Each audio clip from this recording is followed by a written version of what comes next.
Bueno, muchas gracias por acompañarnos hoy, comenzando el verano. Esto es una sección conjunta del Ateneo de Madrid, de las secciones de Iberoamérica y de Ciencias Económicas. Está el vicepresidente de la sección de Ciencias Económicas que va a dar las palabras iniciales, la bienvenida. Él es el economista Julio Moreno Aragoneses. Así que, por favor, Julio, y muchas gracias.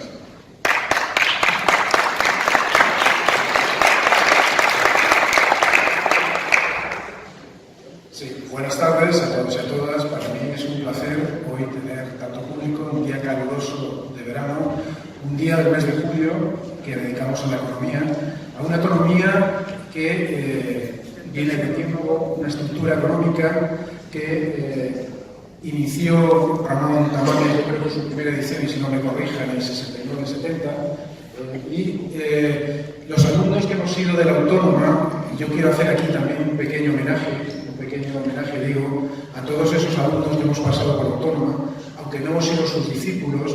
Quiero recordar aquí discípulos suyos, amigos míos, Darío Rivas, Felipe Pasa, etcétera, etcétera, unos cuantos que han pasado por sus filas, y yo he sido alumno de la Autónoma, pero no he sido su discípulo ni su alumno directo. He tenido como profesores a discípulos suyos en los años 80 y tantos, y para mí de verdad que es un inmenso placer presentar hoy este libro, Estructura Económica de España 2022, y he traído aquí algunos ejemplares que todavía guardo en mi pequeña biblioteca, como puede ser Fundamento de Estructura Económica, Introducción a la Economía Internacional, y el que me tocó a mí, que era este libro que muchos conoceréis, que es de los años 80-90, las ediciones de Estructura Económica de España. Y ya digo que este libro, en su 26ª edición, es un libro memorable, un libro que ha perdurado generaciones y generaciones de alumnos, generaciones de economistas, y que hoy en día sigue tan vivo como don Ramón, que es el profesor emérito de todos, y para mí, ya digo, un respetable economista. Y, lógicamente, desde aquí agradecer enormemente todas las enseñanzas que hemos tenido durante estos muchos años de maestría. También quiero introducir a la presentación, aunque luego José Luis Cordero dirá unas palabras, Antonio Rueda, también discípulo del maestro, miembro también de la Universidad Autónoma de Madrid, tan querida por muchos, y profesor, lógicamente, de la misma. También está con nosotros David Genetberger, que es miembro de la de la Fundación Friedrich Naumann, puede ser, sí, lo he pronunciado bien, y que agradecemos el patrocinio, lógicamente, de este evento y su bienvenida aquí en este acto, que también supongo que dirán unas palabras al respecto. Muchas gracias por venir a todos, y bueno, paso la palabra a José Luis Cordero, miembro de la sección iberoamericana, profesor también de Economía e Ingeniería, y bueno, muy querido también en esta casa, como tantos otros de los que estáis aquí, que estáis sentados, y gracias, me reitero otra vez por venir a este acto. Muchas gracias a todos.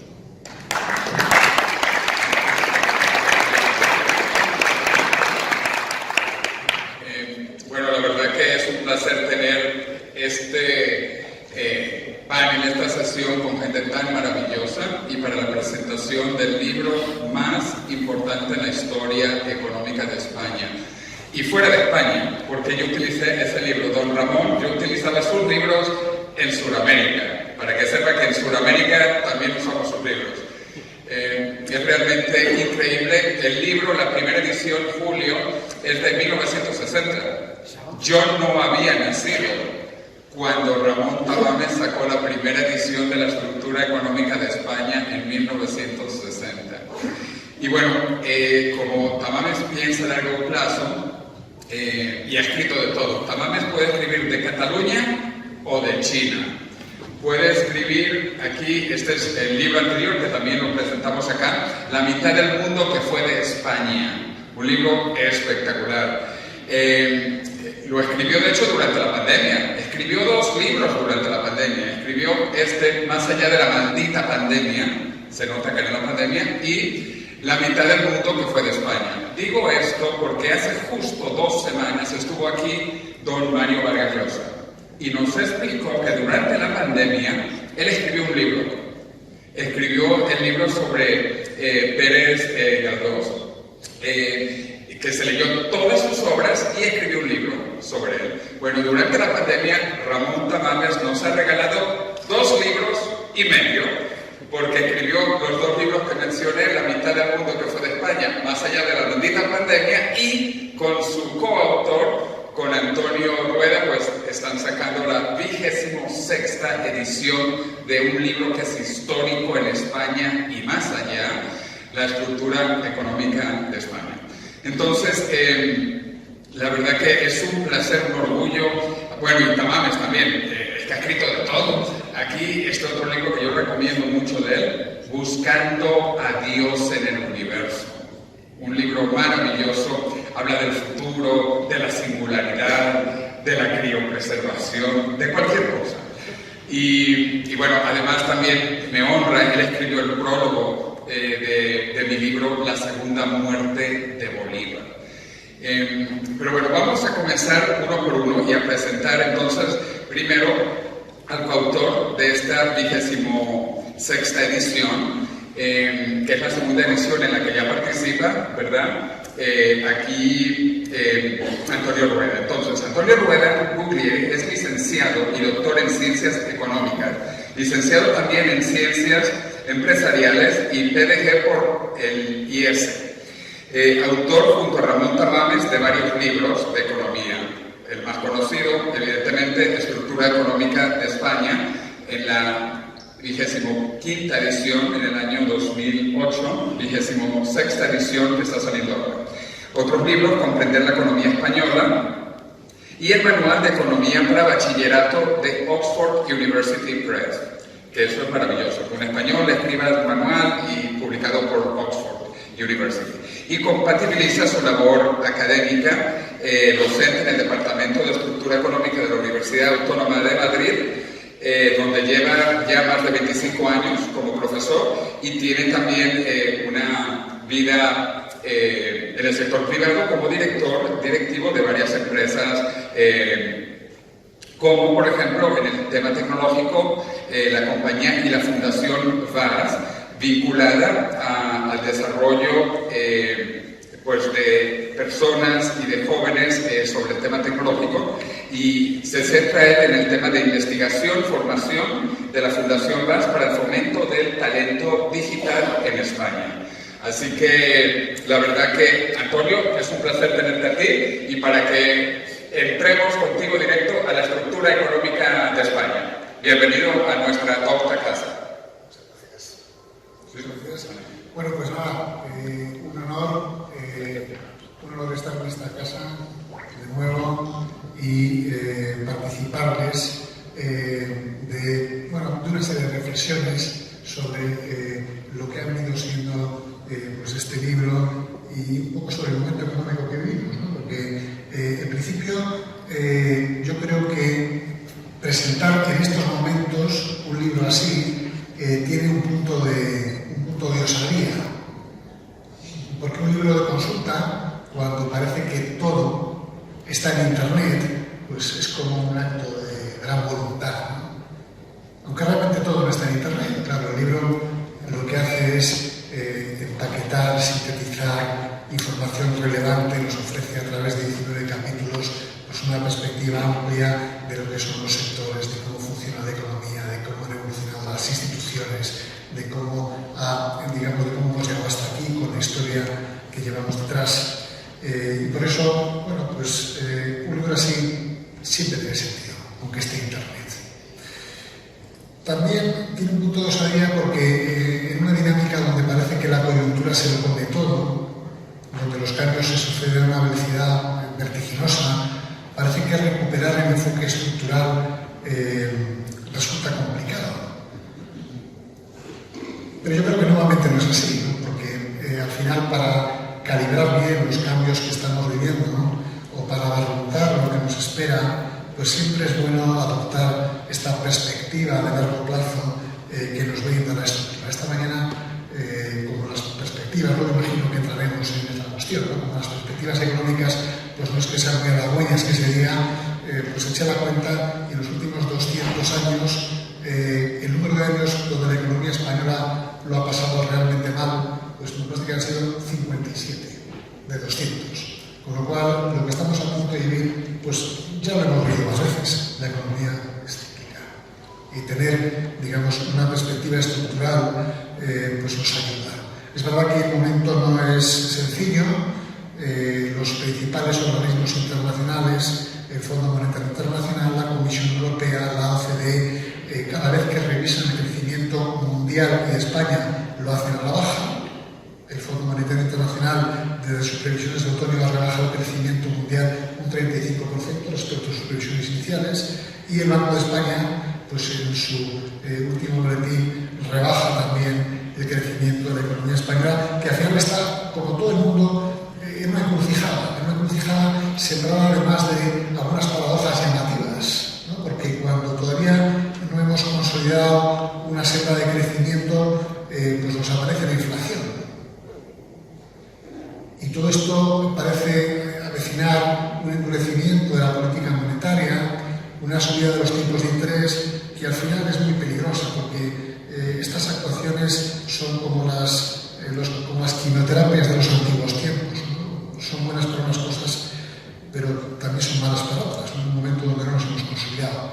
Y esta, pues, es, digamos, un primer reto / paradoja que nos enfrentamos, ¿no? Nos enfrentamos también a otra paradoja, ¿no? Como es una economía como la española, que es líder en tasa de desempleo, porque la forma de medir el desempleo hay muchas, ¿no? El gobierno quiere retocar las definiciones conceptuales o inventan nuevas seguras para que suavizar las cifras de desempleo, pero hay un ratio que a mí me parece muy relevante, es el porcentaje de los parados que llevan en paro más de 12 meses, lo que denominamos paro estructural. De cada 100 parados en España, ¿cuántos llevan más de 12 meses buscando empleo? 44. Bueno, pues en una economía líder en desempleo, donde casi la mitad del desempleo es estructural, hay sectores donde no encontramos trabajadores. No hay trabajadores en el campo, no hay trabajadores en el transporte, no hay trabajadores en la hostelería, no hay trabajadores en el ámbito tecnológico. Otra paradoja, pues el endeudamiento público, ¿no? En España, que no es distinta a lo que han hecho otros países de su entorno, en un contexto donde la deuda pública alcanza el equivalente al 120% del PIB, aquí el debate fiscal está en cómo aumentar la carga tributaria de las empresas sobre los ciudadanos, ¿no?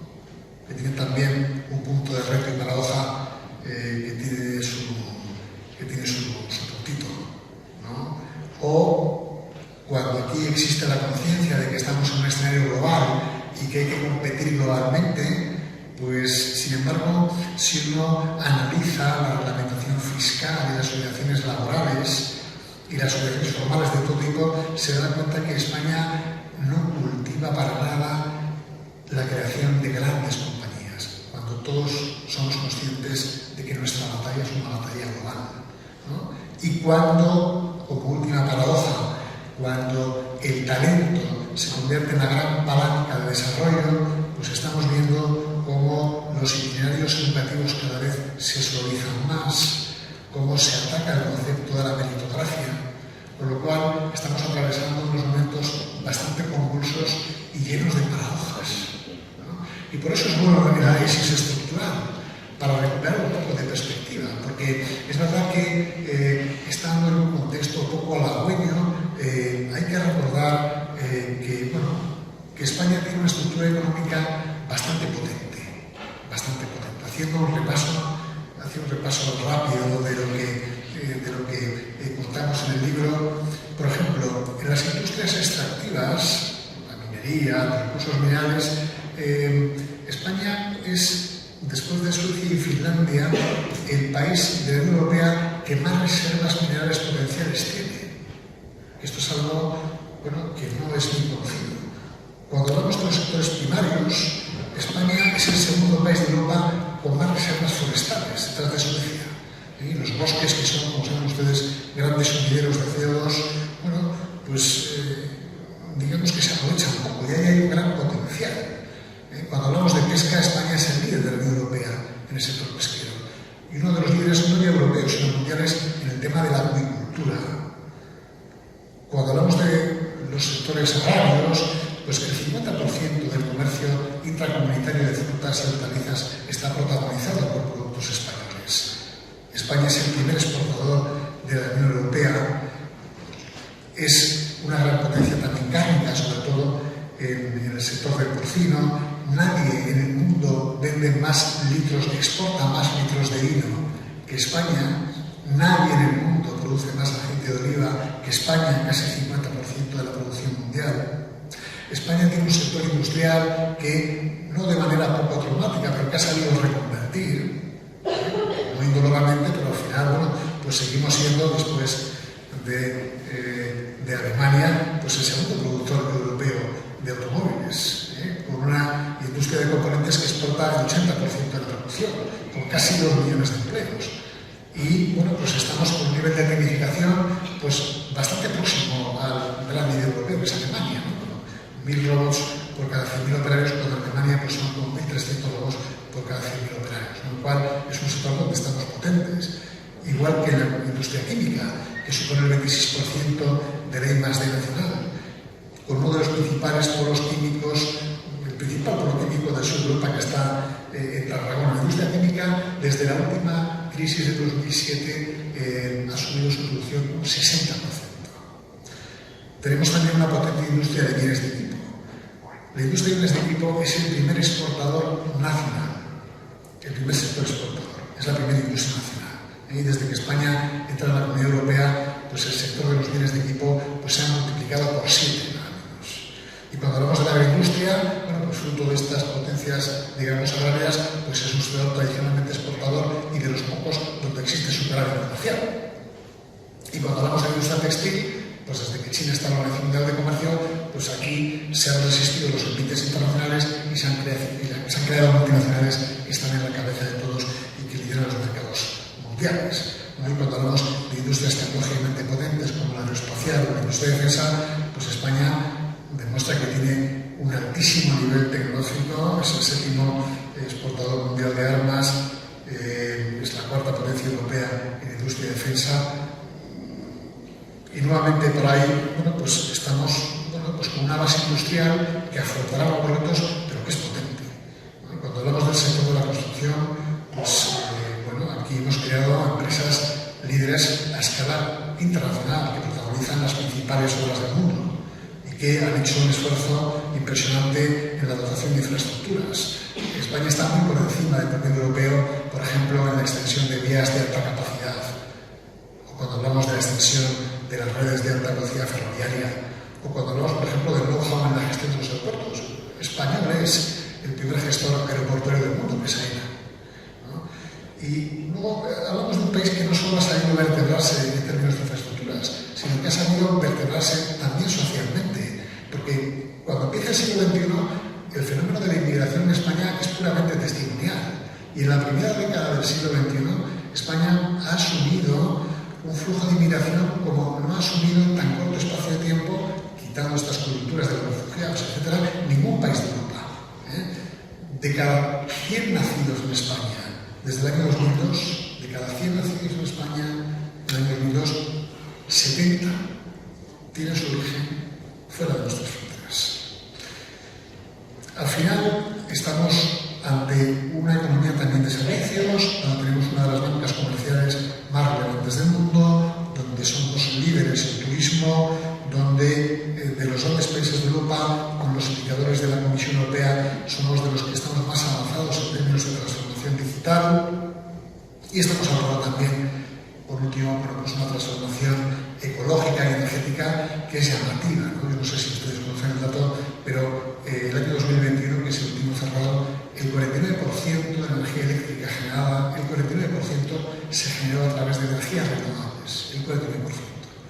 Y el porcentaje del parque de generación eléctrica, que es de energías renovables, alcanza el 60%. Con lo cual, bueno, pues digamos que esta visión estructural nos devuelve un poco el optimismo de que, bueno, estamos ante una economía que, por cierto, es de las más abiertas del mundo y que tiene como reto pues, intentar movilizar todos estos recursos y todas estas potencias, y para eso bueno, pues, se requieren reformas institucionales, reformas estructurales, grandes consensos. Yo me imagino que el profesor Tamames hablará de todo esto y en esas estamos, ¿no? Al final, nosotros cuando vemos los debates políticos, yo no sé si ustedes se imaginan una empresa privada donde en un consejo de administración la mitad del consejo está sistemáticamente en contra de la otra mitad. Así la empresa no avanza. ¿No? Y muchas veces del debate político nos da la impresión de que hay como dos bandos, los que gobiernan y la oposición, que intercambian sus papeles y que hace falta, digamos, grandes consensos ahora que se está dando el pacto de las rentas. Es muy importante que las instituciones evolucionen, que las administraciones públicas evolucionen y que también, digamos, culturalmente evolucionemos, porque, digamos, que la economía al final es algo que hacen las personas. Y aquí, pues cuando se habla de la falta de iniciativa, cuando se habla de la falta de innovación, cuando hablamos antes, José Luis, de la importancia del emprendimiento, bueno, pues eso hay que estimularlo. Es bueno y es justo pues, que el Estado, y en general todos, pues, nos esforcemos en paliar las desigualdades, pero también es muy importante, con esto termino, premiar al que innova y premiar y facilitar la vida al que tiene una iniciativa empresarial, porque tenemos que mirar el precio. Entonces, yo creo que todas estas cosas que se recogen en el libro, pues al final nos retratan una economía dinámica, capaz, con recursos, que tiene retos como los tienen otros, pero bueno, pues que aborda esta crisis que se nos viene encima, no tengo ninguna duda, pero bueno, con cierto optimismo. Así que yo cedo la palabra ya.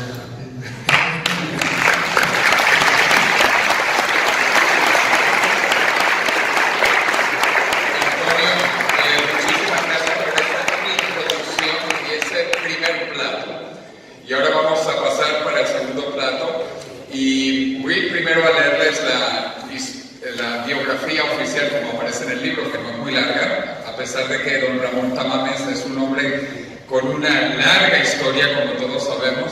De hecho, tiene 88 años, que yo digo es doble infinito. Ramón Tamames tiene doble infinito. Él nació efectivamente aquí en Madrid en 1933. Es conocido sobre todo como economista, pero también ha trabajado en las áreas de la historia, la política y la ecología, entre muchas otras. Es doctor en Derecho y en Ciencias Económicas por la antes llamada Universidad de Madrid. Ha cursado estudios adicionales en el Instituto de Estudios Políticos y en la London School of Economics. Técnico comercial de Estado, 1957. Es catedrático desde 1968 de Estructura Económica en la Universidad Autónoma de Madrid. Autor de muchísimos libros y artículos sobre economía española e internacional, ecología, historia y cuestiones públicas. Ha sido consultor económico de las Naciones Unidas y del Banco Interamericano de Desarrollo. Ramón Tamames tiene la cátedra Jean Monnet de la Unión Europea desde hace 3 décadas. Ha sido Premio Rey Jaime I de Economía de España y Premio Nacional de Economía y Medio Ambiente en el año 2003. Entre 1977 y 1981 fue miembro del Congreso de los Diputados y es firmante de la Constitución Española de 1978, que yo creo que ya no hay muchos firmantes entre nosotros. Así que es un verdadero placer que don Ramón haya firmado la Constitución Española. También fue alcalde teniente de Madrid durante la alcaldía de... esto no lo pone acá, ¿cómo se llama? Enrique Tierno. Listo. Termino aquí rápido con esto. También es ingeniero ad honorem de Montes y agrónomo por la Universidad Politécnica de Madrid. Desde el 2013 es miembro de la Real Academia de Ciencias Morales y Políticas. Autor de muchísimos libros, la historia, la República, la era de Franco, una idea de España, Hernán Cortés, gigante de la historia, etc. También es un viajero asiduo de las Américas y el Pacífico. Ha dictado conferencias en Nueva York, en San Luis, en La Habana, Santo Domingo, México, toda Centroamérica y Panamá, en todas las capitales de Sudamérica, al igual que en Sydney, Canberra, Polinesia Francesa, Tahití. Ha trabajado en instituciones internacionales como ITAL y la Asociación Latinoamérica de Libre Comercio y el Pacto Andino, y es doctor honoris causa de diferentes universidades como la Universidad de Buenos Aires y la Universidad de Lima. Yo le voy a dar ahora el toque personal. Yo conocí a don Ramón Tamames hace un cuarto de siglo, porque cuando uno habla de Tamames tiene que hablar de siglos. Y hace un cuarto de siglo, en la reunión del Club de Roma, que fue en Ecuador, en Quito, yo, que había leído ya de don Ramón Tamames de sus libros, porque circulan en toda Sudamérica, le conocí y me pareció el hombre más brillante que había en el Club de Roma en Quito, en esa conferencia. Entonces, pues, tuve la fortuna de volverme amigo de él y hemos estado ya por toda España y por todo el mundo. En España hemos estado juntos en Sevilla, en Burgos, en Mondoñedo, en Galicia, en Santander, en Cantabria. Fuera de España hemos estado en la República Dominicana, en Ecuador, como mencioné, en China casi que hemos coincidido. Donde hemos estado juntos es en Kazajistán. Estuvimos en Astana, la capital, que ahora ha cambiado el nombre, ahora se llama Nur-Sultán. Y bueno, en diferentes partes. Pero si no la conocen todavía, espero que hayan visto que estuvo en la televisión el año pasado y en el cine, en el documental español magnífico que se llama España, la primera globalización, donde a él le entrevistan y habla muchísimo en ese documental. Y bueno, ha ganado todos los premios y solo le falta que tenemos que apoyar para que gane ya no el Príncipe de Asturias, ahora tiene que ganar el premio Princesa de Asturias. Así que la bienvenida a don Ramón Tamames a nuestra docta casa, por favor.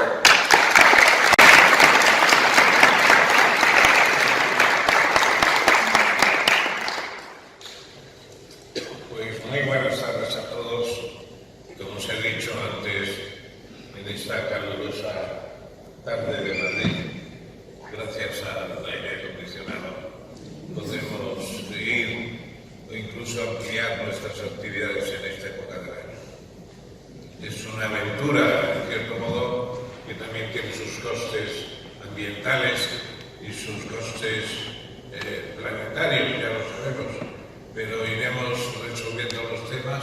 Esa es nuestra misión, precisamente, acabar resolviendo lo que en el Acuerdo de París se fija como objetivos para la descarbonización de la sociedad humana.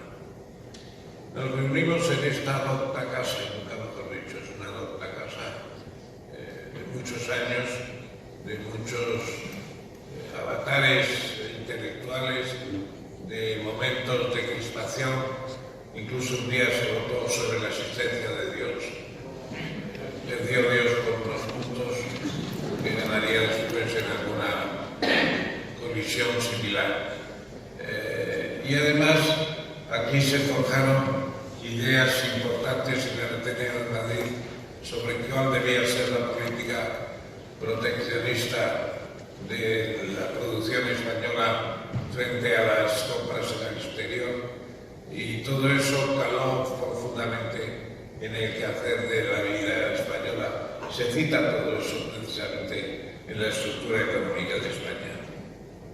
Se puede decir que es un libro con 62 años de edad, que como Johnny Walker podría decirse sigue andando en la publicidad de este whisky célebre. Y sigue andando porque tiene energía para ello.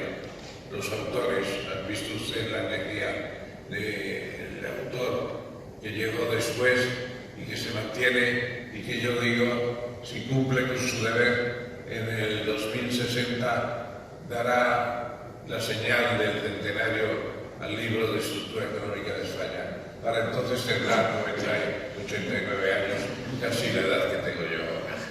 Enhorabuena, Antonio, lo cual tampoco significa que te condenemos a cadena casi perpetua para permanecer en este libro. Que sea una parte de tu actividad, eso es lo que queremos.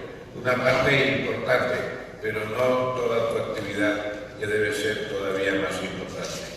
62 años del libro y además en una época en que había que escribir muchas veces entre líneas, aunque lo cierto es que en honor a la verdad yo nunca he tenido que ocultar mis pensamientos y lo mismo le ha pasado a Antonio en la fase suya de poder escribir libremente y criticar las instituciones.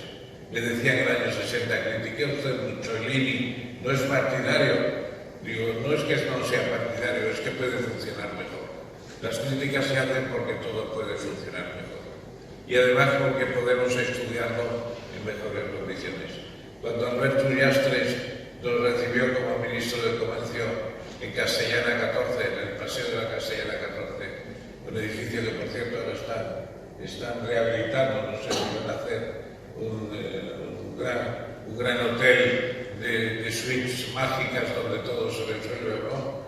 Pero lo cierto está en preparación.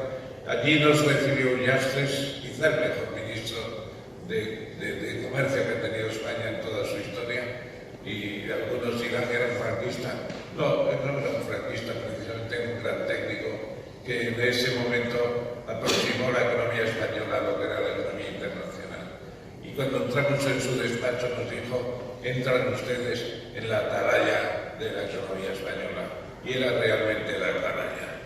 Desde esa atalaya de la economía española pudimos ir contemplando el plan de estabilización y participando en él del año 59. El tipo de cambio se decidió con una pequeña máquina fácil que me confió el secretario general técnico del Ministerio, Manuel Varela Paracho. Luego tuvimos los choques petroleros con la caída brutal de la demanda y la crisis energética que se convirtió en una crisis industrial y una crisis financiera. Los pactos de la Moncloa, que rehabilitaron las instituciones españolas dándoles el impulso de la democracia. Y después el ingreso en la Unión Europea el año 1986 y las crisis de la nueva economía o la gran recesión del 2008, la pandemia, la guerra de Ucrania, etc. Todo eso está en el libro, es parte de su historia, esta historia económica de España también, no solamente es la estructura. La relación de la estructura y la historia es sumamente interesante. Hemos hecho además una prospección. Hemos confiado a 16 expertos de la economía española que nos digan qué piensan ellos de su sector. A Ramiro Abril, la economía del agua, a Carlos del Álamo, la cubierta vegetal, a Domingo Jiménez Beltrán, el cambio climático, Joaquín Leguina, el problema demográfico, Lamo de Espinosa, el sector agrario, Vidal Baté, los grandes grupos agrarios de la economía española, César Nombela, la ciencia española, Vanegas, la innovación tecnológica, Antonio Miguel Carmona, la energía lo mueve todo, Araceli Mangas, un excepcional artículo sobre seguridad jurídica española, Julián Núñez de Seopan sobre las infraestructuras, Escarrer sobre el turismo, Bonet sobre la Cámara de España, Granel el Brexit, Ángel de la Fuente la financiación del Estado de las Autonomías y Juan Velarde los economistas españoles. 16 microponencias. Yo tenía mis dudas sobre el sentido de esta introducción. También las tenía Antonio, lo conversamos. Yo al final creo que es una parte muy importante del libro, porque se ven las grandes ventanas abiertas hacia el futuro en los grandes temas de discusión permanente. Es cierto que tenemos una serie de características actuales e importantes. El problema del agua, por ejemplo, el cambio climático, los problemas demográficos, el suicidio demográfico del que se habla, la caída de la tasa media de fecundidad a menos de 1,2 hijos por mujer, o el potencial del sector agrario, la impresionante sequía que estamos padeciendo, un artículo que había esta mañana en un periódico agrario de Jaime Lago precisamente, o la ciencia y la tecnología que no llegan a impregnar lo suficiente nuestros sectores productivos. Todo eso hay que ir resolviéndolo y en el libro se plantea precisamente el conjunto de formas para ir ustedes de qué surgió este libro. Eso tiene otra historia que está reflejada en un folleto que hemos editado también, Historia de un libro, y que nos muestra cómo surgió en 1960, después de unas oposiciones al técnico comercial del Estado, después de una temporada en la cárcel de Carabanchel, donde contacté con uno de los autores del informe del Banco Central, todo hay que decirlo, que era el primer examen serio que se hacía de la economía española desde el exterior. Prado Sararte, el economista contratado por el Banco Central, había sufrido un exilio y por primera vez se hacía en España un estudio sistemático de su economía que yo me interesó enormemente. Luego tuve con él una gran polémica sobre si convenía o no nacionalizar la banca en España. Dice que la cosa quedó en tablas. Bueno, me alegro de que quedara en tablas y que no quedara peor para uno o para el otro. Yo pienso que todo eso ha contribuido a que el libro tenga una vida propia relacionada con cada uno de los problemas que se han ido suscitando. Problemas relacionados con la hacienda. Naharro, maestro mío en la Universidad Complutense, que era entonces la Universidad de Madrid, me trataba mucho los problemas fiscales. O veíamos también los problemas no solamente del gasto público, sino también del déficit, etcétera, que hoy padecemos en grado sumo. Esa economía española, a lo largo de 26 ediciones, fue tomando poder y más poder, más poderosa, una economía compleja que pasa de la autarquía a la libre circulación, y España se convierte en uno de los países más abiertos a su economía exterior. ¿Y por qué esta sesión del Ateneo?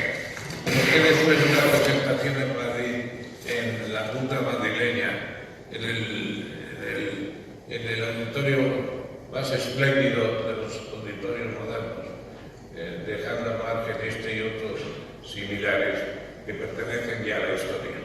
¿Por qué esa presentación después de haberlo hecho también en Barcelona, en el Fomento, que es la patronal catalana que está en la Vía de Llerena, con los mejores economistas de precisamente catalanes, amigos nuestros?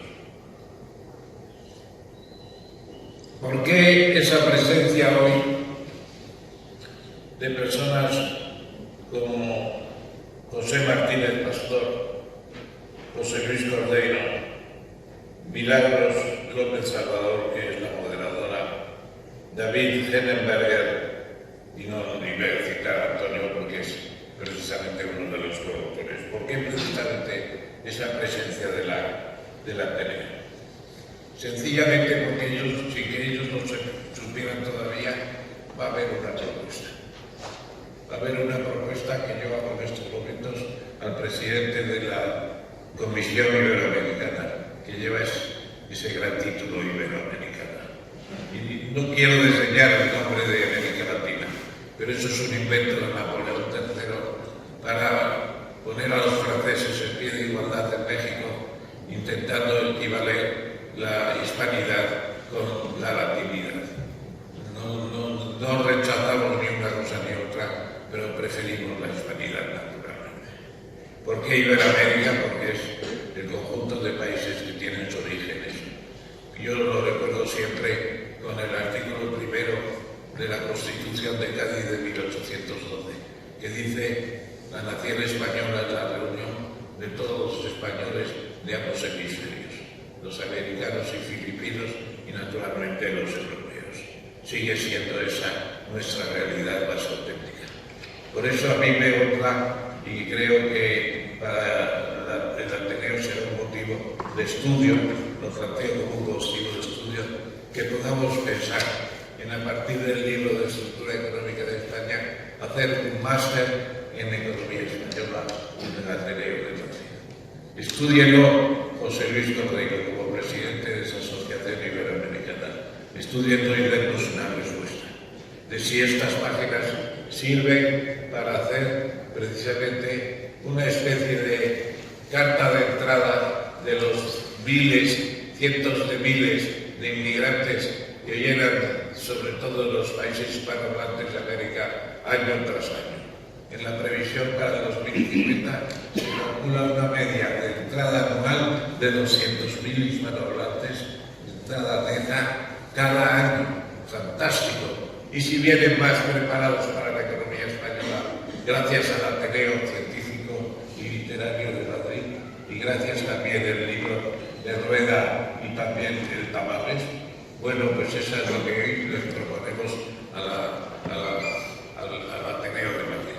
Le proponemos preparar 3 modalidades de cursos de máster diferentes de economía española para los que se están preparando fuera de aquí, el sistema online, el sistema en línea, el sistema teledirigido, por decirlo de alguna manera, a los que están aquí en sistema presencial en gran medida, y como también una enseñanza para los que no tengan fines definitivos sobre la economía española, pero quieran saber mejor en qué país viven, españoles o no, que sepan que quieren estar dentro de un proceso de conocimiento creciente de la economía española. Ese es nuestro objetivo de esta tarde, para que lo estudien ustedes en las próximas semanas y nos den una respuesta. Me alegro muy bien que esté también el miembro de la Fundación, David Hennenberger, que esté con nosotros para ver desde la distancia si una cosa así es interesante. Si tanta extensión como tiene nuestra lengua española permite precisamente plantear un proceso de mejor conocimiento de nuestra economía. No voy a cansarles más. Les agradezco, lo he dicho al principio, y creo que lo agradecemos todos los que estamos en la mesa. Les agradecemos que estén aquí en esta tarde. Les agradecemos que opinen también sobre la propuesta que hacen. Muchos de ustedes son socios del Ateneo. Podrán participar de forma directa en algunas de las actividades que planteamos. Ojalá que esas actividades den a la casa nuevo esplendor, más aprendizaje y más sabiduría para el futuro de todos sus representantes. Muchas gracias a todos. ¡Bravo!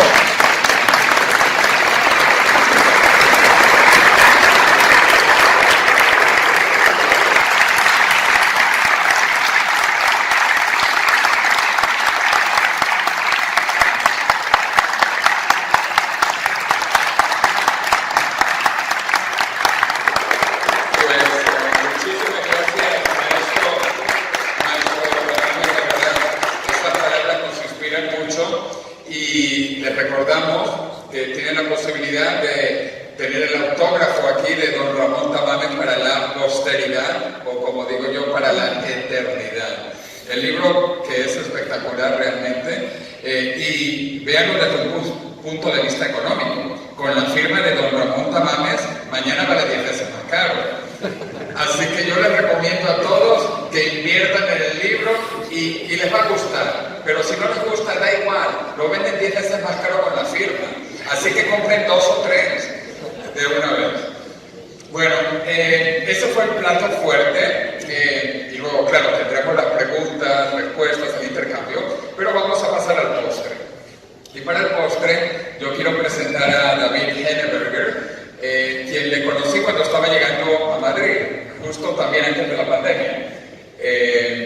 David venía de México y Centroamérica, de la Fundación Friedrich Naumann, y de hecho él es el representante, el director de la oficina aquí en Madrid, y es responsable de España, Italia y Portugal, y además del programa de diálogo en el Mediterráneo. David Hennenberger estudió economía, tiene un diploma de economía de la prestigiosa Universidad de Hamburgo, en Alemania, y se unió a la Fundación Friedrich Naumann en el año 2009, y desde entonces ha trabajado en Alemania, México, América Central, Indonesia y Sudáfrica. Como economista, está principalmente interesado en la igualdad de oportunidades para todos y un marco favorable para la innovación y el emprendimiento. Es miembro del Partido Liberal Alemán, FDP, que está actualmente en el gobierno en Alemania como parte de la coalición con los verdes, creo que los socialistas. Es muy interesante. En Alemania sí se entienden y no no se caen a golpes entre ellos, a ver si aprendemos un poco cómo se hacen coaliciones estables en los gobiernos. Pero bueno, demos la bienvenida a nuestra docta casa, aquí a David Henneberg, por favor.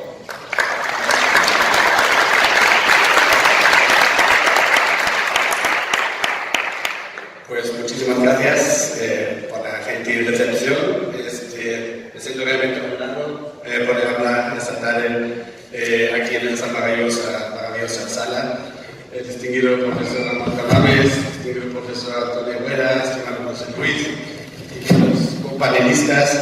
Después de este discurso solo me queda opinar unos humildes reflexiones. Creo yo, y explicaros un poquito por qué hemos regresado. Como sabéis, a los alemanes les encanta España, y no solo en Mallorca, sino también Madrid. Y de hecho tuvimos dos oficinas en la transición democrática de España, una en Madrid y otra en Barcelona, que tuvimos que cerrar en los 80s, pero también las otras dos fundaciones relevantes en ese momento, la Fundación Konrad Adenauer de los conservadores y la Fundación Friedrich Ebert de los socialistas, obviamente han tenido un rol muy importante en la transición. Las tuvimos que cerrar en los 80s y hemos regresado en 2019 a España. Abrimos en diciembre de 2019, un poco una fecha complicada, Navidades, y luego ya dos meses de trabajo normal y tocó el COVID. Pero hemos regresado a España y, como has dicho José Luis, manejamos aquí también nuestro trabajo en Italia y Portugal. Hemos regresado a España y hemos abierto la oficina en Roma o en Lisboa, porque estamos convencidos que España y Alemania tienen que realmente trabajar de una manera más cercana aún, aunque está todo bastante perfecto, pero fortalecer todavía más las relaciones entre instituciones de la sociedad civil, de instituciones científicas, de instituciones que apoyan al emprendimiento, al comercio, de startups, de empresas establecidas, y por eso hemos regresado. También hemos regresado a España porque estamos convencidos que, como pocos otros dos países en el mundo, la verdad, compartimos una visión del multilateralismo y de la política exterior de la Unión Europea como debe ser, que todavía no está. Y por eso hemos regresado a este maravilloso país, y yo estoy feliz y me siento muy honrado también de poder trabajar aquí en Madrid y en España en particular. Como has dicho, somos la Fundación de los Liberales Alemanes, entonces no nos vas a sorprender que trabajamos muchos temas de economía, de emprendimiento, de un marco favorable para la empresa privada. Y hay retos, hay muchas cosas que me fascinan. En España no voy a opinar mucho, pero hay retos, hay cosas que podemos aprender como alemanes de España, y hay cosas que deberíamos trabajar conjuntamente. Un reto que me preocupa mucho es el tema del desempleo joven, del paro joven, con las tasas de desempleo que tiene España. En Alemania creo que hemos tenido una revolución o otra. Entonces habla muy bien de las familias españolas, obviamente, que de alguna manera recompensa lo que el mercado laboral no puede dar. Pero es un reto muy importante. Hemos salido con un estudio que hemos hecho con Tony Roldán y Sara Ekpol, su think tank dentro de la Sara Business School.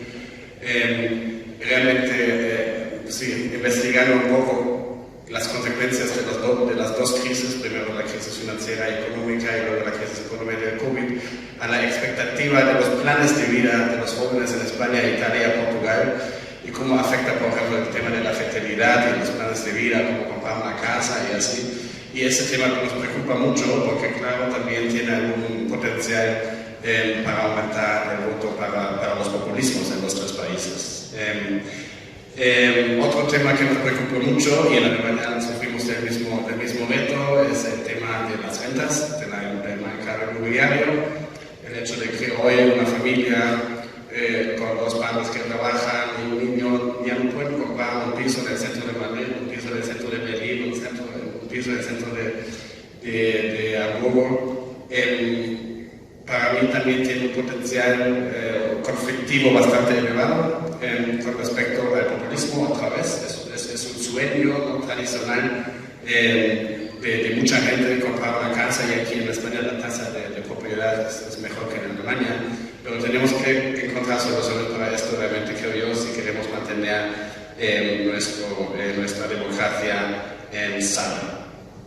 Luego, siempre para llegar ya a lo positivo, siempre digo en Roma que estoy feliz que pasar la cuarentena aquí, no en Berlín, porque el internet y toda esa tecnología aquí realmente es de maravilla en comparación con la infraestructura en Alemania. Yo a veces digo el internet en el AVE es mejor que en el centro de Berlín, depende un poco del barrio, pero es un poco así. Y habla bien en general, creo yo, de los multinacionales españoles que son líderes de este mercado en muchos países, también en Latinoamérica, Telefónica o vosotros sabéis mejor, todas esas empresas, el sector financiero también, que están en mejor forma que el sector financiero en Alemania. Entonces creo que hay algunos sectores donde podemos aprender también de España, y también no es secreto que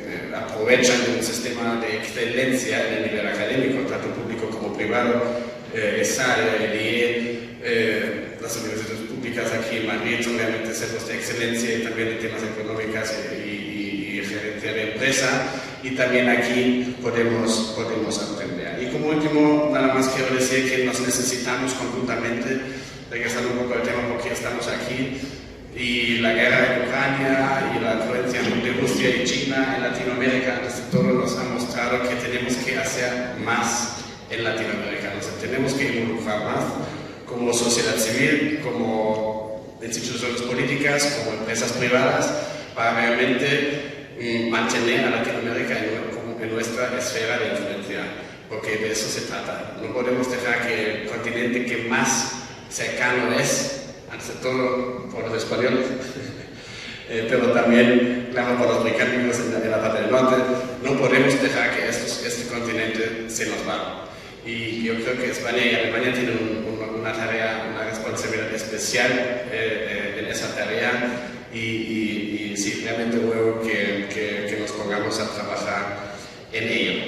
Y por último, antes de invitarlos, porque después tenemos más preguntas obviamente, pero como buenos alemanes queremos dejaros con 40 grados sin una cerveza, entonces luego también hay una cerveza luego en la cantina.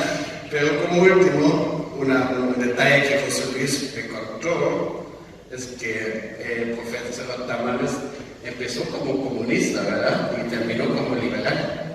Y yo empecé como liberal, entré muy temprano en el partido liberal, y solamente espero que no me pase lo al revés. Y con eso termino. Muchísimas gracias por la invitación.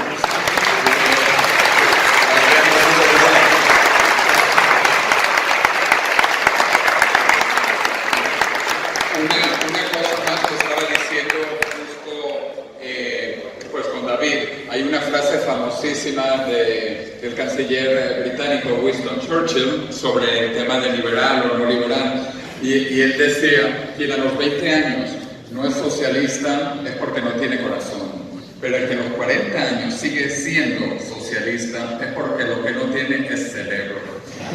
Pero bueno, aquí no nos vamos a meter en esto. Vamos a pasarle la patata caliente a la vice. Ajá, don Ramón. No, yo ahí me parece que la intervención de nuestro amigo ha estado muy bien, muy ocurrente. Habría que clarificar algunas cosas, pero no voy a meterme en eso ahora ni mucho menos. Yo lo que sí querría decir y recordar es que hay que hablar de la peligrosa secta de los economistas. Porque en el siglo XVIII los fisiócratas, pues Gilbert y todos, mucho más importante, pero señaladamente eran capaces de acercarse a Luis XIV y decirle: mucha majestad, mucho poderío, pero las madres de Francia mueren y lloran a sus hijos muertos, la pobreza se extiende por el país por las guerras, y eso hay que acabar con ello. Y luego además Schumpeter decía que la misión de los economistas es revelar a la humanidad el sentido oculto de sus luchas, es decir, diagnosticar y tratar de resolver los problemas que precisamente se pretenden esconder. Esa es la secta de los economistas, señores, para siempre. Sí, señor. ¡Vamos! Don Ramón, buenísimas palabras. Yo le digo, yo no pertenezco, bueno, también pertenezco a la secta de los economistas, pero soy más de la secta de los ingenieros, que somos más prácticos. Bueno, la secta en este sentido está en la historia porque los que las querían oprimir los llamaban secta. Realmente no eran secta, eran los contrarios de secta, porque querían la libertad para todos. Bien. Bueno, y ahora vamos a comenzar con las preguntas y respuestas, y para eso tenemos con nosotros a Milagros López Salvador, que es la vicepresidenta de la sección iberoamericana del Ateneo de Madrid, y bueno, pues va a manejar esto de maravilla. Así que, Milagros, por favor. Sí, buenas tardes. Gracias por venir a todas las personas que nos acompañan en estas horas tan amables a una casa que no queremos que lo olvidéis nunca. Empecemos con la moderación de las palabras que son pedidas, con un ruego por mi parte que sea lo más breve posible para poder contestar brevemente y dé tiempo a muchas más preguntas que enriquecen la tarde así. Muchas gracias por la participación. Empezamos. Va a ser un poco difícil con los focos que voy a confesar que yo la maté incluso, pero bueno, vamos a hacer un barrido para que sea un poco más fácil. Empezamos por aquellas dos personas del final. ¿No les he dado esto? ¿No les ha dado? Aquí yo le di a usted, porque creían usted y nosotros en Alcalá de Henares, que la forma de desarrollar todo lo que va desde Madrid a Barcelona, el exceso de creación de viviendas iba a destruir la cuenca de Henares. Con los años que han pasado, ¿usted qué cree? ¿Que el liberalismo que al final se ha impuesto ha destruido la cuenca de Henares o que todavía estamos a tiempo de sus ideas verdes con el partido que creó usted un poco después? Gracias.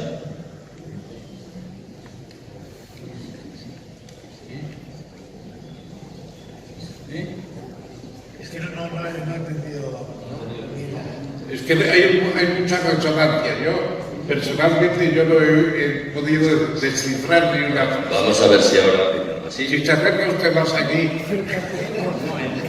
y se quita Y corto completo para que... y aquí. Sin micro cuentas. Hola, buenas tardes. Bienvenido a nuestra.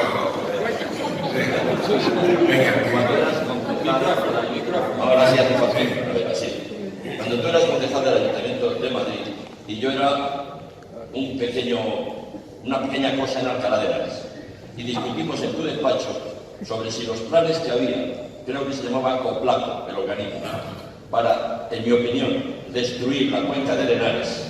Y yo creo que entonces tú no andabas muy lejos de aquella idea, si realmente se ha destruido la cuenca de Henares por la manera en que se ha desarrollado toda la cuenca, desde Madrid a más allá de Guadalajara, o no. Si realmente pudimos, o pudisteis, porque tuvisteis más tiempo, evitar que hubiera habido un equilibrio mayor entre el desarrollo industrial y el desarrollo de la propia cuenca de Henares, que era ecologista y que coincidía, yo creo, cuando luego nos volvimos a encontrar en el Partido Verde, que tú creas. ¿Estabas aclarando la pregunta? Ahora hemos entendido muy bien. Muchas gracias. Bueno, eso, para los que no estén muy conectados con el tema, saben ustedes que el corredor de Henares es seguramente el tramo relacionado con el río, pero también con las autopistas de alta utilización más frecuentadas en Madrid. Y el corredor de Henares es un caso típico de corredor industrial que ha ido ensanchando las carreteras, etcétera, etcétera. Luego también la ampliación del aeropuerto de Barajas ha incidido igualmente en esa cuenca, y ha habido otras muchas agresiones al medio, indudablemente. Es inevitable eso en una gran ciudad como Madrid. Al final se hace inevitable porque si no se corta el crecimiento. Podría haber habido otro crecimiento, sí, pero se ha procurado mantener el crecimiento tradicional del ensanchamiento del corredor, etcétera, etcétera, y el alargamiento por el norte. Hemos destruido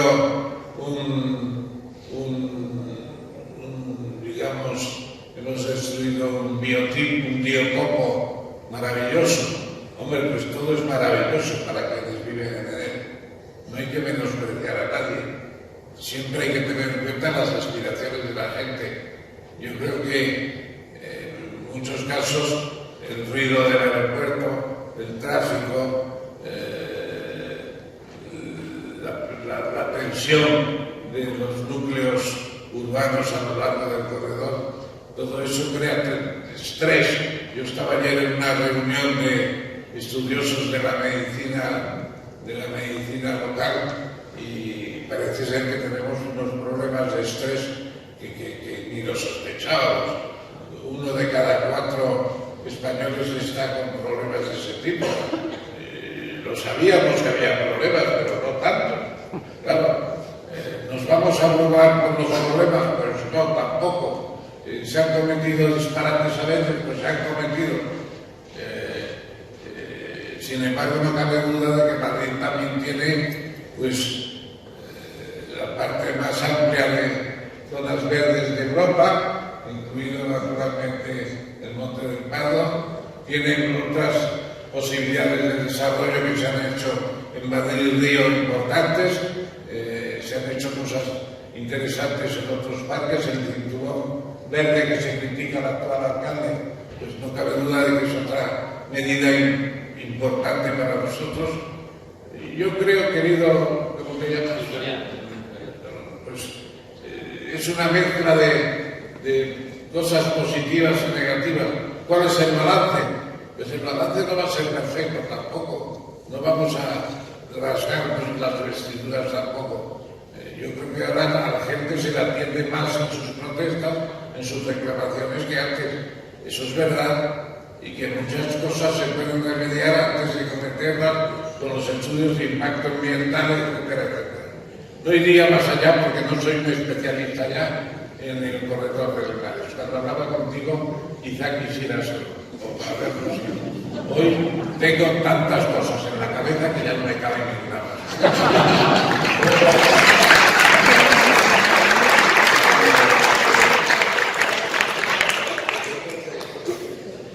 Hola, ¿se me oye o me acerco?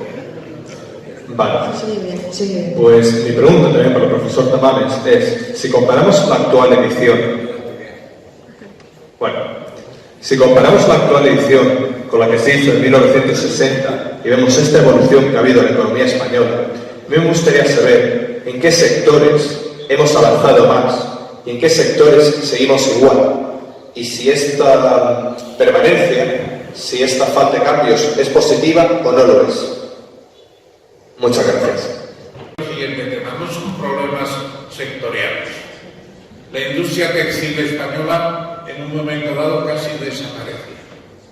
Cuando se abrieron las últimas ventanas de comercio exterior a China, eran millones de pantalones los que estaban esperando en las fronteras. Millones de vestimentas de todas clases. Es una cosa tremenda. Se habían hecho fábricas en China especialmente para el día de la entrada en España y en otros países de la Unión Europea.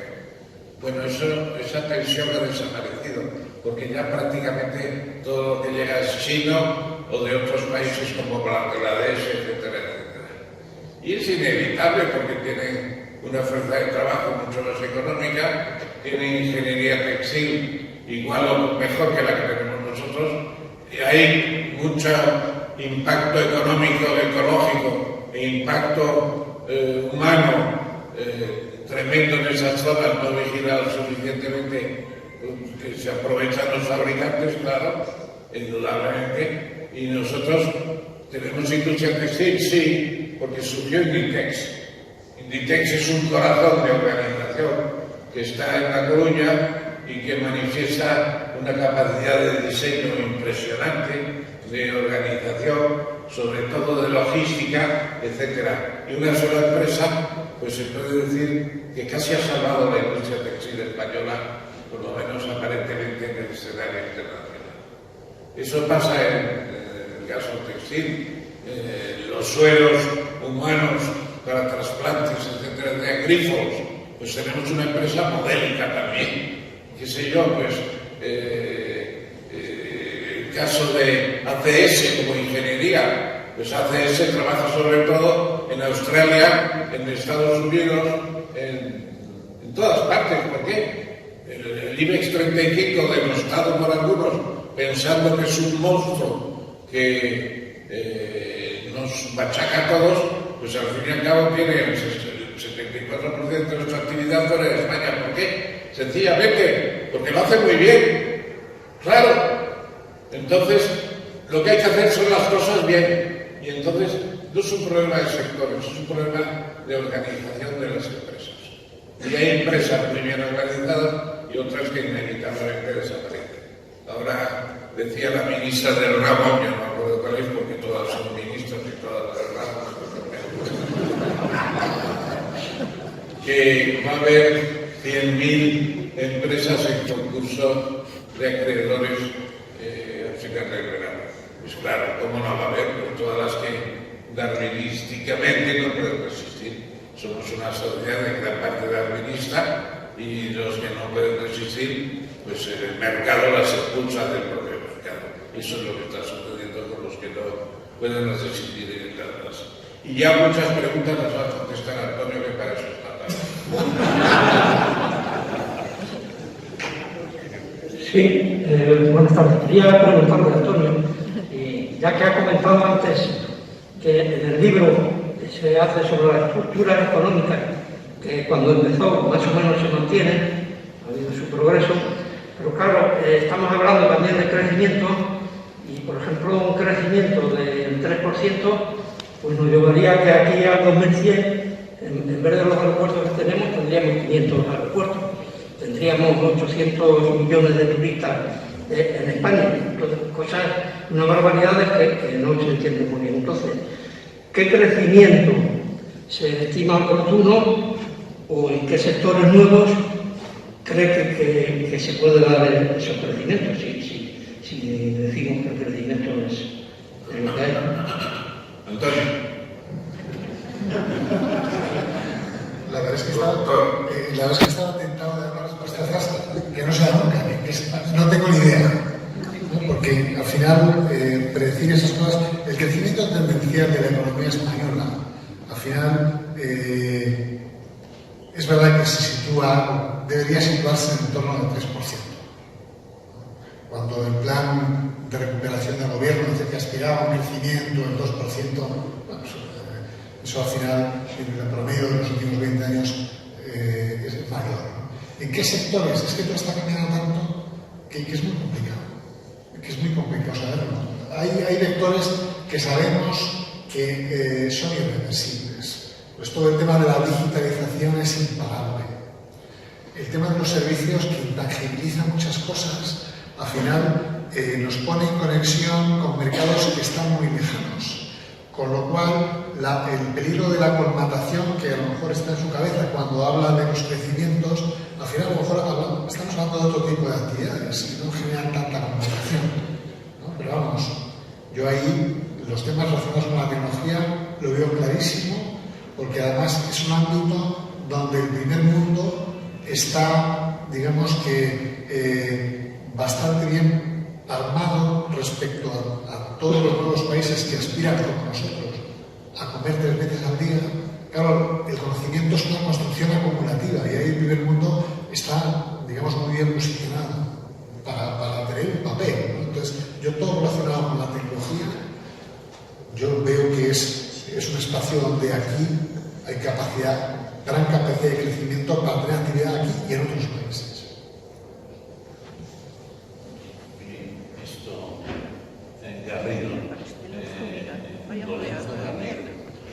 No, es que yo creo que aquí está como... Es que no mira. Hay una atrás y luego aquí delante. Es que no mira, este sector no le Por eso, toca. dice que no le toca. No, anda solo por aquella banda. Venga, ya. Bueno. Levanté la mano la primera. Bueno, pues sabe usted, no se preocupe. Ya la ha visto, ya la ha visto. Disculpe, Porque le he avisado por ¿me escuchan? Yo en mi caso tengo dos preguntas. La primera, ¿cómo podríamos incentivar a las personas antes de entrar a la universidad a involucrarse en el área de ingeniería, matemáticas, economía o esos sectores? ¿Por qué hago esta pregunta? Yo tengo amigos que están entrando a la universidad aquí en España y no tienen ningún interés. Y usualmente yo, que trabajo en el área de informática desde los últimos 16 años, sí, no parezco la edad que tengo, pero eso es otra historia, siempre he notado una posición reactiva de que a los 25 años, 27 años comienzo a aprender a programar, a hacer páginas web, pero no entramos en el momento adecuado. Y eso le da ventaja a China, a Estados Unidos y a otros lugares en vez de nosotros ser los que lideramos estos mercados. Porque ya las personas comienzan a entrar bien tarde en estos sectores. ¿Qué podemos hacer como España para ser nosotros los que lideren ese sector y convenzan a los jóvenes, principalmente a las personas que van a entrar a la universidad, a hacer esto ya, no en 5 años ni en 7 años? Y a nuestro señor compañero alemán tengo una segunda pregunta. Yo viví en Polonia y hay algo que me da curiosidad si también en España existe un proyecto o algo pensado similar a TUI Startup, TWOYE Startup. ¿De qué trata este proyecto en España? En 10 minutos puedes comenzar tu startup.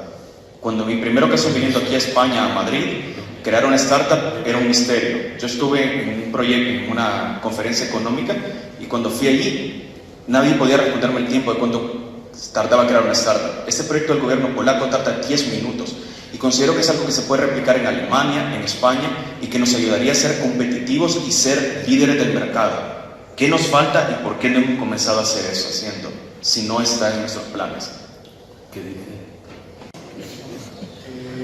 Resumen la pregunta.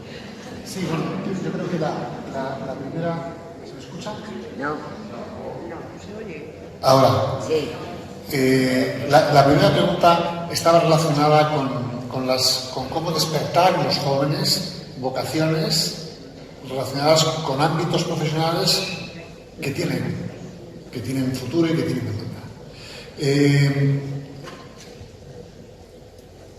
Yo soy padre de 3 hijos, uno pequeño está aquí, los otros ya están de vacaciones. Yo me aventuro a pensar que un 70% de los jóvenes, y quizá me quede corto, llegan a los meses anteriores a la universidad sin saber lo que van a estudiar. En el caso de mis hijos, pues algunos han tenido más jóvenes, pero es llamativo.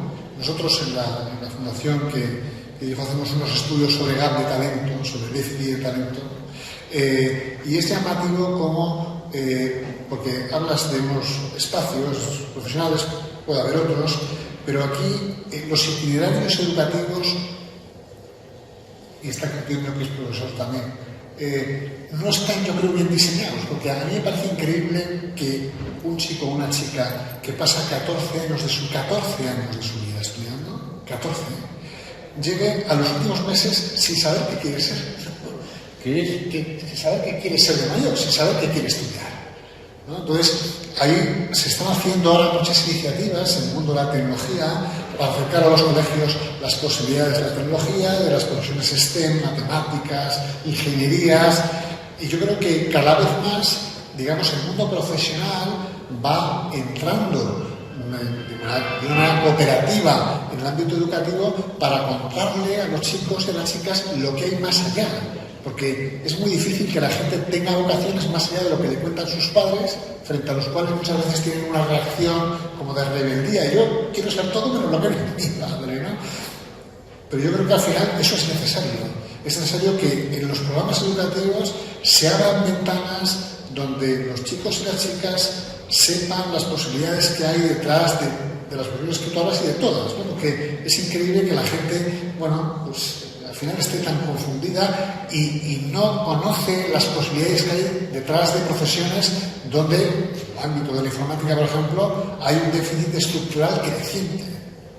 Y en el ámbito de la ingeniería, pues igualmente, ¿no? Es increíble que eso se concilie con luego, bueno, el 25% de las carreras universitarias tienen un número de vacantes respecto a las plazas que ofrecen del 75%. Está ahí como una desincronía entre el sistema educativo y lo que hay detrás, fortísima. Eso se va corrigiendo a base de cooperación entre las empresas y de educación, que para mí es un tema nuclear. Sí, muchas gracias. Muy alto.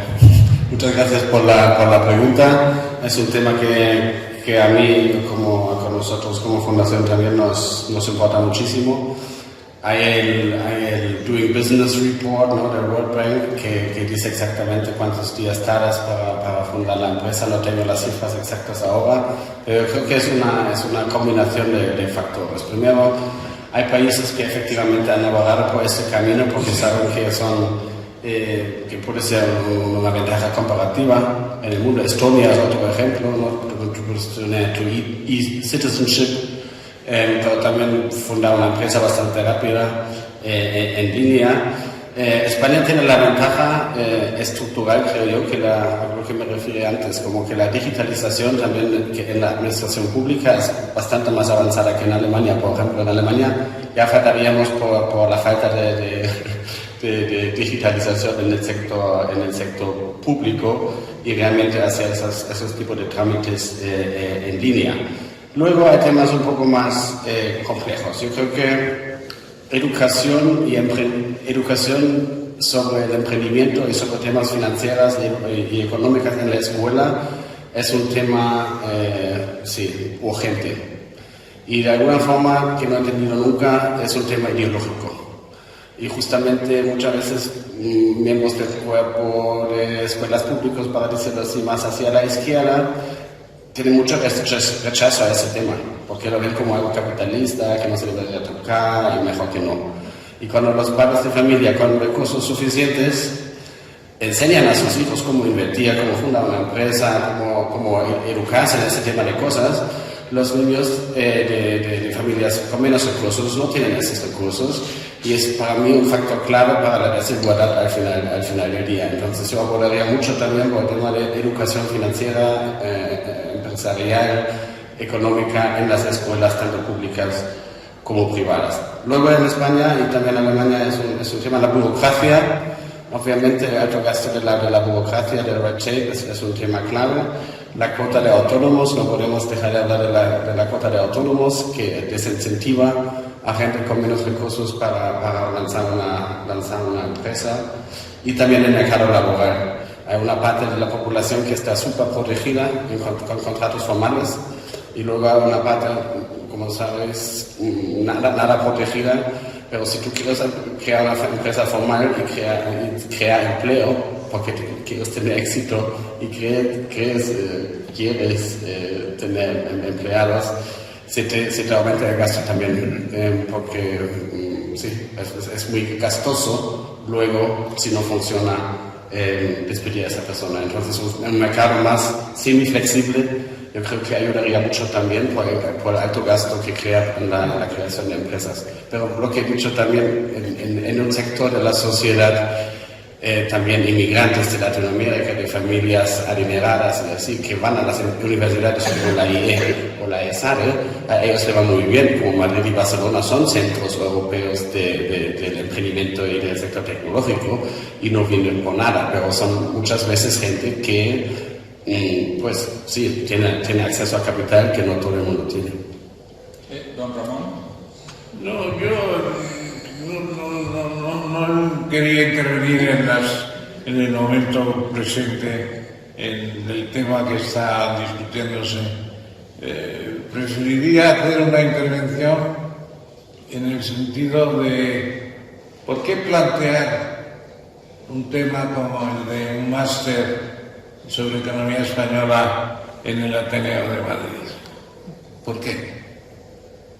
Pues sencillamente porque las escuelas de negocios, que son muy suyas, y ustedes conocen los nombres de algunas importantes en Barcelona, en Madrid, pues con todos los respetos, lo que no sea idea que se les haya ocurrido a ellos, no la consideran mínimamente aceptable. Consideran en general que tienen que ser cosas que hayan pensado ellos y que piensen que tiene un desarrollo posible. Luego hay una cierta sensación de que conocer la estructura económica de un país como España pues es una forma de aplicar los conocimientos económicos tal vez inadecuada, cuando en realidad las grandes oportunidades de inversión pueden surgir de conocer precisamente las carencias, las inexistencias, etc. ¿Dónde va a hacerse la instalación de las fábricas de baterías para los coches eléctricos? ¿Y por qué va a haber una en Martorell y va a haber otra en Valencia seguramente? ¿Qué posibilidades tenemos los españoles de exportar vinos de poca graduación y frisantes, que se dice ahora que están muy demandados? Pues no lo sabemos tampoco. ¿Qué posibilidades hay en una escuela de aprendizaje agrícola de intervenir con nuevos productos que parecen lejanos de una ubicación como esa, con elementos tradicionales? Que están nuestros digamos, invernaderos al día en España, todas esas que ven en el ejido, seguramente están muy atrasados la inmensa mayoría. Es decir, un conocimiento de la estructura económica en su sentido de particularismos de casos concretos es utilísimo. Una persona que se fija en lo que tiene alrededor es la más útil que puede tener una empresa. Nuevos productos, nuevos procesos, nuevos colegas, nuevos ensayos. Ese es el tema.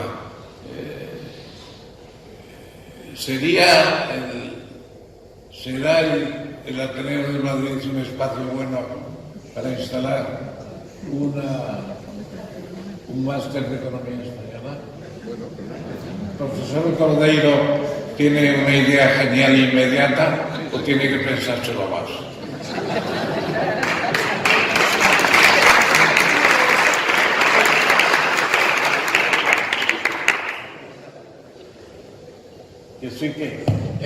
Bueno, que seguimos con las preguntas. Eso es una decisión de la docta Casa, no de la sección de Ciencias Económicas o de la sección iberoamericana. Pero bueno, nuestra vicepresidenta, a ver qué piensa también, y a seguir tomando las preguntas rápidos, Milagro, ¿no? Sí. Bueno, se ha mencionado en una de las respuestas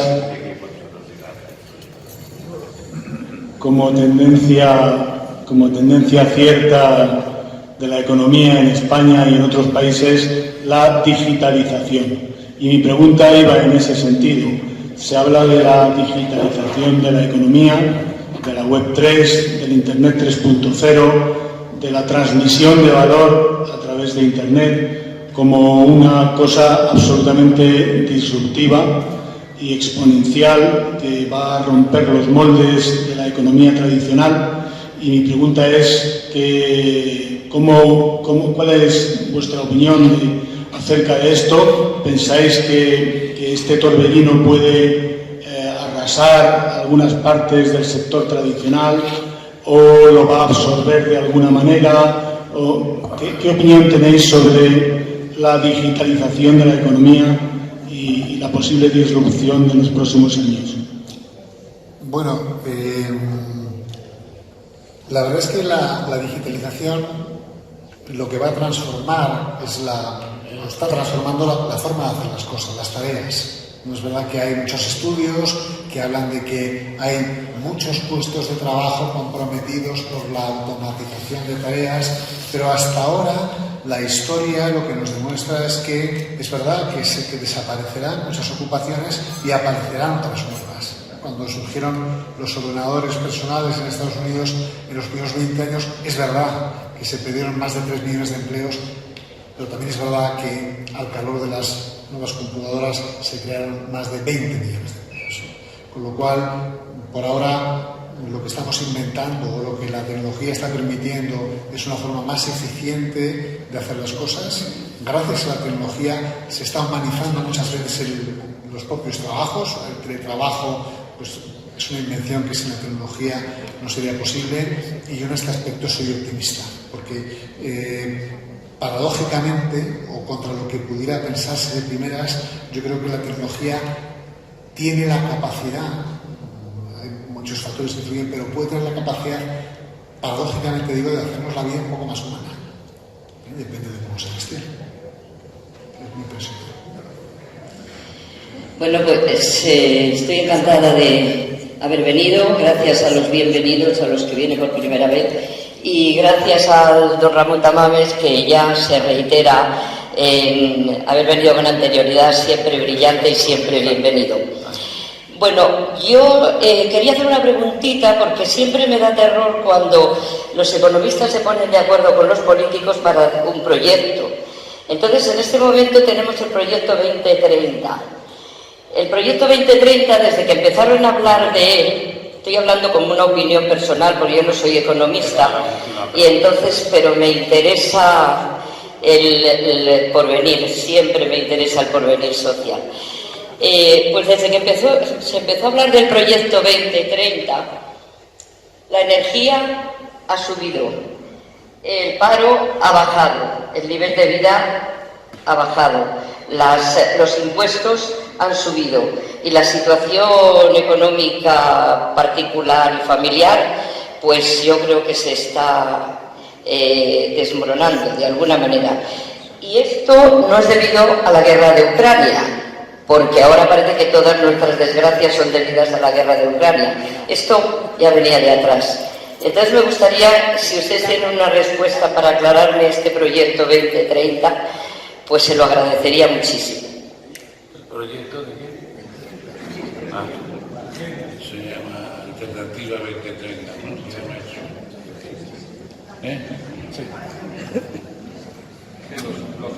Sí. Sí. Bueno, es un tema que está sobre la mesa hace ya más de 20 años, ha ido cambiando suavemente el nombre, pero los objetivos de las Naciones Unidas están claros y se va avanzando. Algunos criticaban que hubiera metas de reducir el hambre a la mitad. Hombre, pues el hambre se podrá disminuir por partes, y quizá disminuir la mitad pues es una parte importante. Se decía hace poco tiempo. Lo que pasa es que no hay que engañarse. Los objetivos que se llaman también del milenio 2030 son nominativos, espectaculares y poco más. Y las Naciones Unidas se acuerda cuando se cumple un año del calendario que tienen delante de ellos y dicen algo más o menos, que ha mejorado un poco, que hay menos hambre, que hay mejor agua, que lo que no dicen es, por ejemplo, creo yo, un problema como el demográfico, hay poca atención. Nos vamos a encontrar con un planeta que va, dicen algunos, a una despoblación impresionante. A finales de este siglo nos vamos a sorprender. Las cifras de freno en el desarrollo demográfico son espectaculares. Bueno, a mí me parece unos objetivos que están bien, que las Naciones Unidas tienen que tener objetivos. Lo que hay que dedicarles son más medios. Ahora los medios se están echando todos en Ucrania. Claro, es un disparate lo de... No ha habido una propuesta de paz en Madrid en los 2 días de la paz. Ya está. No hay propuestas de paz. Lo que hay son propuestas de enviar misiles más gordos, más rápidos y que destruyan más. Y lo ha dicho el Papa, que lo que se está haciendo es resolver unos inventarios excesivos para que haya más producción de armamentos. Eso no lo dijo el Papa ni lo dijo Marx, que lo podría haber dicho Marx también. Lo dijo Eisenhower cuando en el año 1960 le cedió los poderes a John F. Kennedy. Y le dijo, ten cuidado con el complejo industrial militar, porque cada vez quedarán más armas más potentes y con más gasto. Y la paz se olvida todo el mundo de ella porque hay mucha tecnología en el armamento. Aprendemos muchas cosas con la tecnología de los armamentos. Bueno, esos son patrañas.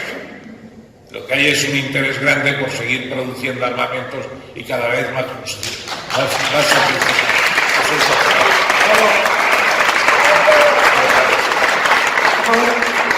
Sí, Cristian, la cuarta. Las últimas preguntas creo que aún hay pendiente, la segunda quedan muchas, pero será una en segunda fila también. Quiero felicitar primero a los panelistas por la presentación, que han sido estupendas, a José Luis por organizar el acto, y quería hacer una pregunta a Antonio en el sentido de que hemos visto la estructura económica de España ir cambiando a lo largo de las décadas, de una primera estructura económica que venía de la autarquía, luego entramos en la Unión Europea, llegan fondos, cambia la estructura, cambian las instituciones y se permite un avance muy fuerte en España que parece que llega hasta esta nueva momento en que llegan fondos estructurales para los próximos 7 años, en el momento de la pandemia, y nos dicen, van a venir unas cantidades enormes para España, justamente para proyectos estructurales y fundamentales del país. Y sin embargo no se están viendo los resultados, no se están utilizando bien los fondos. Quería ver cuál era el comentario de la actualidad. Hay una pregunta desde el principio en la segunda fila y después hacemos las preguntas completas, ¿no? Las dos preguntas juntas, ¿no? 2 preguntas y una respuesta. Ya era la última. La última pregunta y una respuesta. Buenas tardes. Quiero agradecer la presencia del... Sean dos doctores aquí, el doctor Tamames y el doctor Cordeiro, porque al doctor Tamames, pese a que soy española, lo conocí gracias a la Universidad Francesa, donde en el año 70 cogí una asignatura optativa, por aquello de que en última instancia todo es económico, doctor. Bien, dicho esto, visto que tenemos aquí al doctor Cordeiro del transhumanismo, llamémoslo así, dejémoslo ahí, ¿usted no ha pensado criogenizar el cerebro del doctor Tamames? Por hacer una pregunta un poco así combinada. Yo sé que usted es un gran comunicador y que nos ha vendido aquí muerte a la muerte. Muerte no muerte a cerebros privilegiados, ¿no? ¿Se lo han pensado? Va a contestar el doctor Tamames la última y cerramos ya. En la segunda planta, en la segunda fila. En la tercera fila. Si quieres, sí, las 3 y cerramos ya. Las 3 juntas y cerramos ya. El doctor me está diciendo que cortemos ya. La última y se corta ya. Y se contesta juntamente. Gracias, doctor. Bien, es mi turno quizás, el haber sido el último, aunque lo pedí desde el principio, están dadas muchas respuestas. Simplemente y por terminar, estamos en la presentación de un libro que ha ido siendo engrosado a lo largo del tiempo con anexos de la estructura económica de España. Ahí hemos podido quizás admitir, o al menos puedo admitir, también fue un libro mío en una de las carreras, el análisis económico hasta un momento dado de la historia. Yo me voy a situar en qué importancia se da al entrar en una fase en la que hablo del momento de una declaración de pandemia en el que se interrumpe la actividad económica. ¿Están ustedes de acuerdo? Eso puede significar que esa interrupción es también un intento de esa desaparición. Si después de pasado este tiempo los fenómenos sociales y económicos que se han producido no tendrán también repercusión sobre un cambio de modelo en las relaciones laborales, en la función de la variable del desempleo en todo el sistema, en el sistema monetario internacional. Eso es actualizar y eso es la actualidad. ¿Cómo lo ven ustedes? Las contestaciones, sí.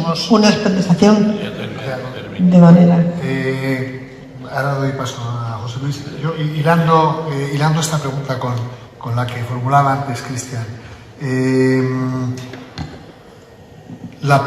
Porque los fondos de la Unión Europea que han venido a intentar impulsar reformas estructurales fruto de la pandemia, yo creo que aquí es evidente que la pandemia ha dibujado un nuevo escenario, es evidente que ha reformulado las relaciones laborales, es evidente que ha transformado la cultura de las personas. Ahora está el fenómeno que llaman la gran división, ¿no? Mucha gente que sale del mundo profesional porque está buscando otro tipo de conciliaciones, otro tipo de relaciones. Y esto imprime carácter y al final el mundo de hoy no es exactamente el mismo de antes de la pandemia. Respecto al tema de los fondos, aquí tenemos muchos fondos, pero yo creo que es esto que pasa en España, donde la gestión de los fondos está siendo muy lenta, igual que en todos los países de la Unión Europea. A mí la enseñanza que me traslada es que nos devuelve un poquito a lo que nos ha traído aquí, ¿no? A la visión de la estructura económica, ¿no? De que todo está interrelacionado. Los recursos son muy importantes, pero no son suficientes, porque tienen que funcionar las instituciones y tienen que funcionar las políticas, ¿no? Decía Gregorio Marañón, decía, ¿qué es el dinero? El dinero no es nada si no se gasta, no es nada si se malgasta.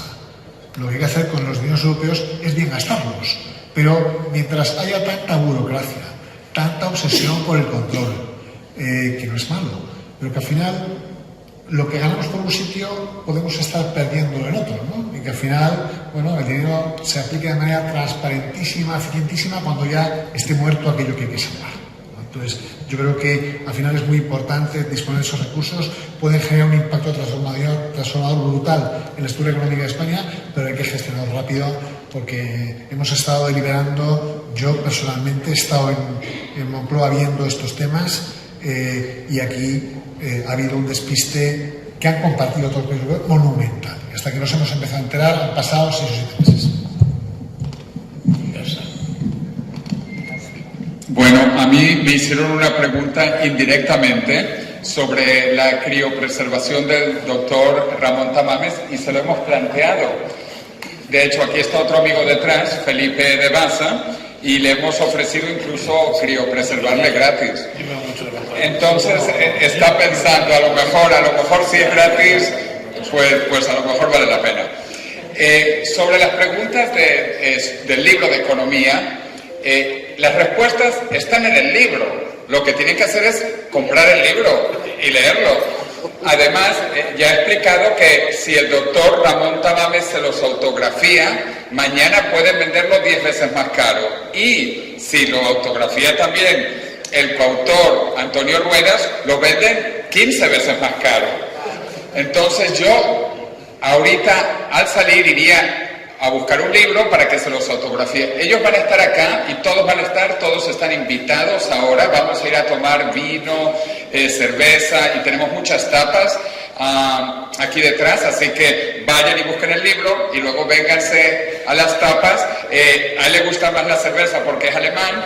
Los españoles o iberoamericanos nos gusta más el vino, pero hay lo que quieran, también hay agua, hay zumo de tomate, Felipe, si quieres zumo de tomate.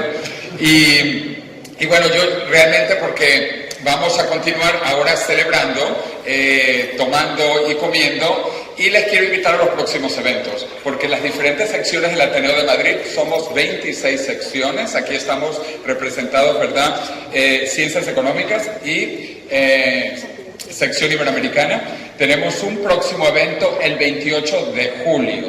Para los que no sepan, el 28 de julio son las fiestas patrias de Perú y vamos a tener aquí en el Salón de Actos un evento espectacular sobre Perú, con música, con poesía, con muchísima cultura de Perú, el 28 de julio. Y luego, en la sección de Pensamiento Marginal, también tenemos un evento buenísimo, no se lo pierdan, del metaverso al metaperverso. Del metaverso al metaperverso, el 3 de agosto, aquí también en el Ateneo de Madrid. Bueno, ya con eso, don Ramón Tamames quiere firmar muchos libros y tomarse un vino. Así que, don Ramón. Lo que quiero dar simplemente es las gracias a todos vosotros por haber venido. Esta reunión, en mi opinión, modélica. La pena es que no haya habido más tiempo para discutir temas concretos y darse cuenta de que en la estructura económica todo está relacionado con todo. Es lo más holístico que tenemos de momento. Muchas gracias por nuestra parte.